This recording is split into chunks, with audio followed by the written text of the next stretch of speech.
Hello बच्चों, a very good morning good evening to all. आज हम करने वाले हैं क्लास 9 की विज्ञान की यानी कि साइंस की वर्कशीट नंबर कार्यपत्रक नंबर 44 जो आपको मिलेगा 14 अक्टूबर को यानी कि 14 अक्टूबर को। इसके अंदर हमारा नया चैप्टर जो है वो हम स्टार्ट कर रहे हैं, उसका नाम है उत्तक। ठीक है, उत्तक। और इसके अंदर हम विभय ज्योतक उत्तक जो है उसके बारे में बात करने वाले हैं। काफ़ी सारी तरह के उत्तक होते हैं हमारे पास। वैसे तो दो तरह के होते हैं जो होते हैं, एक तो पादप और एक जीव। ठीक है, जंतु और पादप दो तरह के उत्तक जो है वो हमारे पास होते हैं। पादप उत्तक जो है वो आगे दो तरह के होते हैं, एक तो विभोज्योतक उत्तक और एक होता है स्थिर उत्तक। तो उसमें से विभोज्योतक जो है वो हम आज पढ़ने वाले हैं। ज्ञान पूछता है, जिज्ञासा दीदी हमारी कोशिकाएं शरीर में किस प्रकार कार्य करती हैं और यह पादपों की कोशिकाओं भी हमारे शरीर की कोशिकाओं की तरह कार्य करती है क्या? मतलब जो पादप की कोशिकाएं होती हैं वो भी हमारे शरीर की तरह काम करती हैं या उनका कुछ अलग काम होता है? तो ज्ञान, जैसा कि तुम पहले ही जानते हो कि जंतु तथा पादप दोनों ही बहुकोशिकीय जीव हैं, मतलब काफ़ी सारे कोशिकाएं उनके अंदर पाई जाती हैं जो विभिन्न प्रकार की कोशिकाओं के द्वारा बने हैं। इन जीवों में सभी कोशिकाएं सभी कार्य करने को सक्षम नहीं होती, कि सारी कोशिकाएं अपना अलग अलग काम नहीं करती। कुछ जो होती हैं सेम काम करने वाली, एक जैसा काम करने वाली जो कोशिकाएं होती हैं वो अपने समूह बना लेती हैं। विभिन्न समूहों द्वारा जो है वो कार्य जो है वो किया जाता है। एक ही प्रकार की संरचना और कार्य करने वाली कोशिकाओं के समूह को उत्तक कहा जाता है। एक ही तरह की संरचना और कार्य करने वाली कोशिकाओं के समूह को क्या कहा जाता है? उत्तक। विभिन्न प्रकार के, अब देखो काफ़ी सारे जो एक ही तरह की कोशिकाएं हैं वो मिल के क्या बनाती हैं? एक उत्तक बनाती हैं। ठीक है, और काफी सारे उत्तक मिलके एक अंग बनाते हैं और काफी सारे अंग मिलके एक अंग तंत्र बनाते हैं। ठीक है, जैसे आपको हमारा भी दिख रहा है, जो मानव है उसके एक ही कोशिका मिलके इसने बनाया एक उत्तक। उत्तक से बना हृदय, एक ऑर्गन, एक अंग बन गया और उस अंग से एक अंग तंत्र बन जाता है। ठीक है, पूरा शरीर बन जाता है। विभिन्न प्रकार के उत्तकों से मिलकर अंगों का निर्माण करते हैं और विभिन्न अंगों के उत्तकों की कोशिकाएं अलग अलग होती है जो निश्चित कार्य करने के लिए सक्षम होती है। जैसे भी हमारा हार्ट है तो वो खून को पंप करता है, खून को साफ करता है। ठीक है, उसका ये काम है। तो विभिन्न प्रकार के जो उत्तक है वो मिलके एक अंग को बनाते हैं और उस अंग का भी एक जो है वो एक स्पेसिफिक काम जो है वो होता है। ठीक है, तो निश्चित कार्य जिसको हम बोलते हैं। मनुष्य और पादप दोनों में ही अलग अलग कार्य करने के लिए अलग अलग प्रकार के उत्तक होते हैं। तो हम पहले देख लेते हैं कि जंतु उत्तक और पादप उत्तक में फर्क क्या होता है। जंतु उत्तकों का अधिकांश भाग जीवित होता है, पर जो मानव उत्तक होते हैं ना वो अधिकतर मृत होते हैं। इसीलिए पौधों की वृद्धि कुछ ही क्षेत्रों तक सीमित रहती है, मतलब कुछ कुछ पार्ट उसके ग्रो करते हैं, पर हमारे जो एनिमल्स होते हैं या जंतु होते हैं उनके सारे पार्ट्स ग्रो करते हैं। ठीक है, उसके बाद में इन्हें ऊर्जा की आवश्यकता भी अधिक होती है, लेकिन यहाँ पे क्या होता है, इनको जो ऊर्जा की आवश्यकता होती है वो कम होती है पादप उत्तकों को।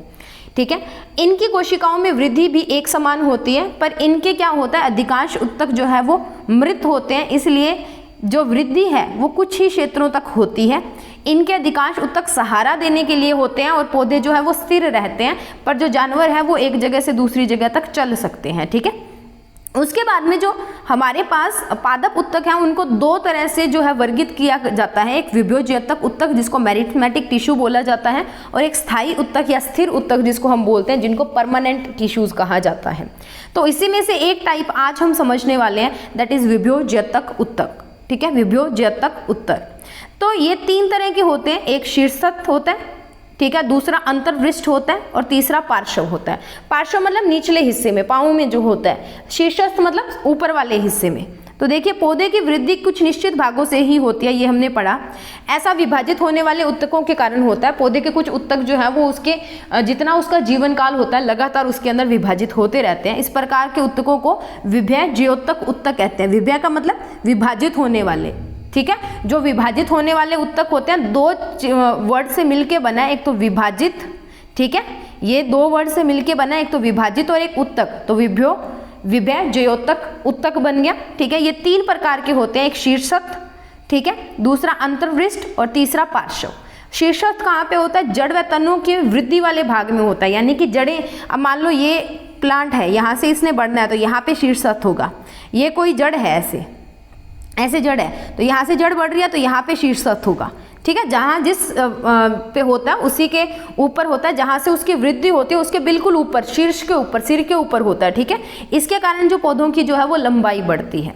अंतर्पृष्ठ जो है वो पत्तियों के आधार या टहनी के पर्व यानी कि इंटरनोड, जहाँ पे पर्व होता है जहाँ से वो कनेक्ट हुई होती है ना, ऐसे निकल के जाती है तने के साथ से, इंटरनोड जिसको हम कहते हैं, और टहनी में से टहनी निकलती है, तो ये यहाँ पे और ऐसे प्रेजेंट होते हैं। ठीक है, अब दोनों तरफ होते हैं, ये एक तरफ नहीं दोनों तरफ होंगे। ठीक है, अब यहाँ पे देखिए पार्श्व जो है उत्तक वो तने की परिधि व मूल में वृद्धि पार्श्व विभोजतक उत्तर के कारण होती है। ये कहाँ पे बनते हैं या सॉरी जो पाए जाते हैं तने की परिधि में पाए जाते हैं। ठीक है, उसके बाद देखिए इन उत्तकों के गुण क्या होंगे। इन उत्तकों की कोशिकाएं निरंतर विभाजित होती रहती हैं, जब तक कोई पौधा जीवित रहता है, कोई पेड़ जीवित रहता है, तब तक विभाजित होती रहती हैं। इनके पास बहुत अधिक कोशिकीय द्रव होता है, पतली भित्ति होती है और स्पष्ट केंद्रक होता है। इनमें रसधानियां जो है वो नहीं होती। ठीक है, इनमें रसधानियां नहीं होती, कोशिकीय द्रव अधिक होता है। इसके अलावा पतली कोशिका भित्ति होती है और स्पष्ट केंद्रक जो है इनके अंदर पाया जाता है। तो ये तो था आज का हमारा विभोजयतक उत्तक के बारे में।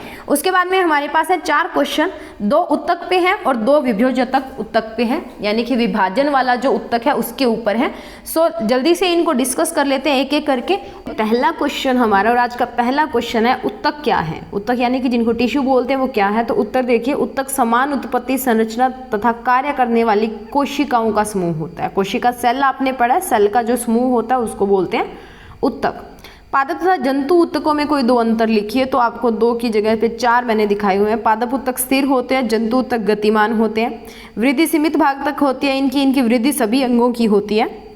पेड़ जो है वो ऊपर की तरफ लगातार बढ़ते रहता है, सीमित भागों में होती है। वृद्धि पर्याप्त है, यहाँ पे वृद्धि निश्चित अवधि तक होता है। पर्याप्त का मतलब सारी उम्र होती है, पर हमारा जो एनिमल सेल जंतु तक जो होता है ना, उसके अंदर क्या होता है, हम एक जैसे मान लो कि आपकी एक एज होती है कि 18 साल या 21 साल तक आपका जो वो कद है वो बढ़ता है, उसके बाद में खत्म हो जाता है। जितनी डेवलपमेंट होनी होती है वो उसी तक हो जाती है। विशिष्ट अंगों में अनुपस्थित होते हैं, यह विशिष्ट अंग में उपस्थित होते हैं। तो 4 लिखे, आप कोई भी 2 लिख सकते हैं। नेक्स्ट बात करते हैं, विभोजयोतक उत्तकों के प्रकार तथा पौधों में इनकी स्थिति दर्शाइए। तो शीर्ष विभोजयोतक जो है शीर्ष, ठीक है, मेरा भी एक प्रोनाउंसिएशन। शीर्ष का मतलब क्या है, जो सिरे पे होते हैं, सिरे पे या तो जड़ में या तने में के अगले सिरे में जो होते हैं उनको शीर्षस्थ कहा जाता है। अंतर्पृष्ठ जो है वो होते हैं परसव संधियों में। यह कहाँ पे पाया जाता है, तने की परसव संधियों के अंदर। पार्श्व का मतलब होता है पैरों की बात कर रहे हैं। ठीक है, इसको कैमीबियम भी कहा जाता है, या उत्तक। पैरों की बात करें यानी कि एक तो जड़ में होंगे और एक तने में होंगे, इसके अंदर जो है वो पाए जाते हैं। उत्तक तने तथा जड़ की परिधि में स्थित होता है। सो शीर्षस्थ कहाँ पे होते हैं, जड़ तने के अगले हिस्से, अगले सिरे पर होता है।